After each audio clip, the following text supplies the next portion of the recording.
Olá, meu caro amigo e seguidor. Seja bem-vindo à nossa live diária da Reflexão Matinal, onde eu convido você para irmos em direção ao nosso coração para lá, como jardineiros espirituais, elevar templos às nossas virtudes, fazendo-as crescer, florescer e frutificar, pois são elas que nos alimentam, que nos impulsionam nesta longa jornada em busca da felicidade. Jornada essa que não começou na atual encarnação, não. Já tivemos centenas, milhares de encarnações sobre o planeta, nos 5 continentes também, em todas as raças. Já fomos brancos, negros, amarelos, peles vermelhas. Encarnamos como homem ou como mulher, dependendo da nossa necessidade e da programação encarnatória, como esclarece o Espiritismo, que diz mais: a felicidade, tão sonhada, tão buscada, está próxima de nós. Só que para colocá-la dentro do coração, precisamos primeiro arrancar de lá a erva daninha dos vícios e defeitos. Então, vamos colocar mãos à obra?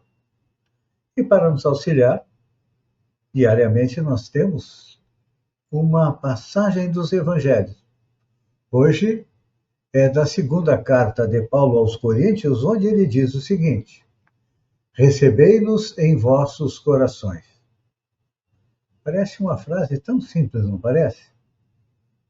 Mas ela é cheia de significado. Por isso, vamos repeti-la. Recebei-nos em vossos corações. Foi o que pediu Paulo aos Coríntios há 2000 anos atrás e que pede a nós também, passados aí 2000 anos.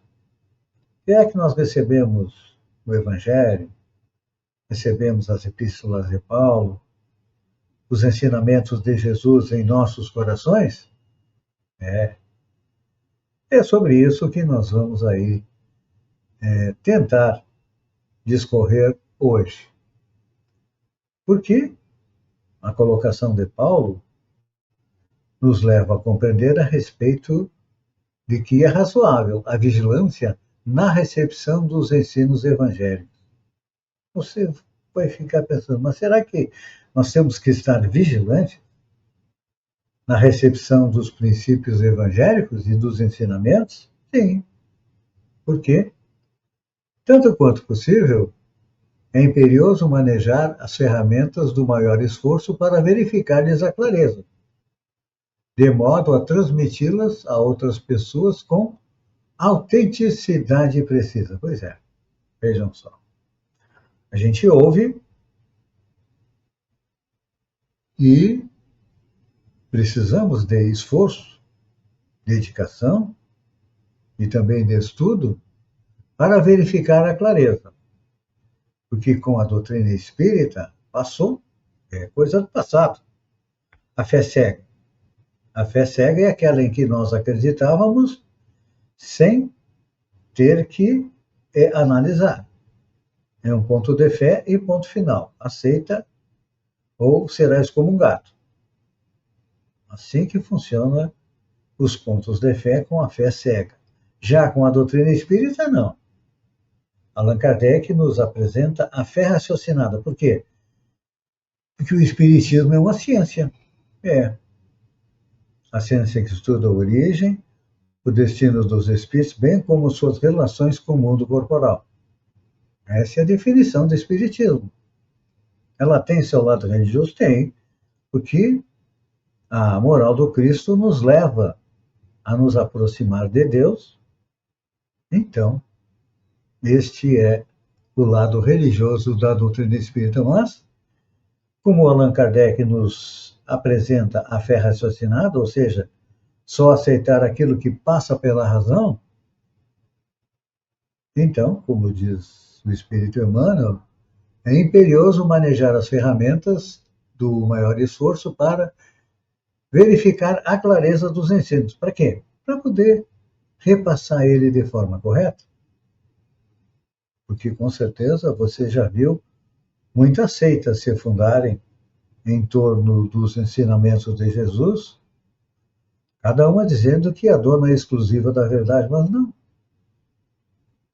Cada seita tem um pedacinho da verdade. mas acha que é a última cereja do bolo, não é? Só ele está com a razão, os demais não. Mas Deus é para todos. Lá há 3, 4 mil anos, Deus tinha um povo escolhido que era para apresentar ao mundo o monoteísmo, ou seja, a crença em um Deus único. E de lá para cá, todos são os escolhidos, porque o próprio Jesus disse: nenhuma das ovelhas do meu rebanho vai se perder, ou seja, todos nós um dia vamos chegar à tão sonhada felicidade. Então, para isso temos que aprender a compreender, aprender a compreender os ensinamentos evangélicos.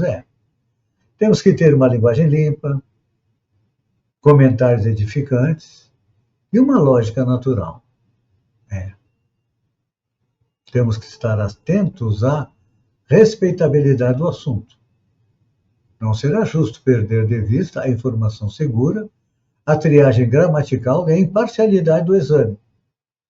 Com uma conceituação digna, a fim de que impropriedades e sofismas não venham a turvar a fonte viva da verdade que as derrama originalmente do Cristo para esclarecimento da humanidade. Por que Cristo disse que,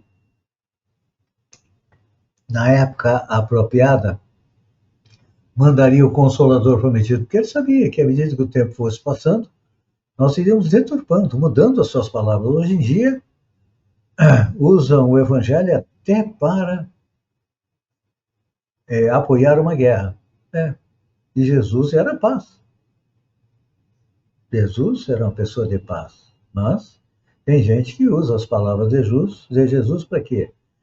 Para apoiar uma guerra, apoiar a escravidão, apoiar a exploração do rico pelo pobre, enfim, utilizam de maneira incorreta os ensinamentos de Jesus. Então, por isso que há necessidade a gente procurar compreender, estudar, para poder ser o mais fiel possível. E ainda não seremos completamente fiéis às palavras do Mestre Jesus. Por quê?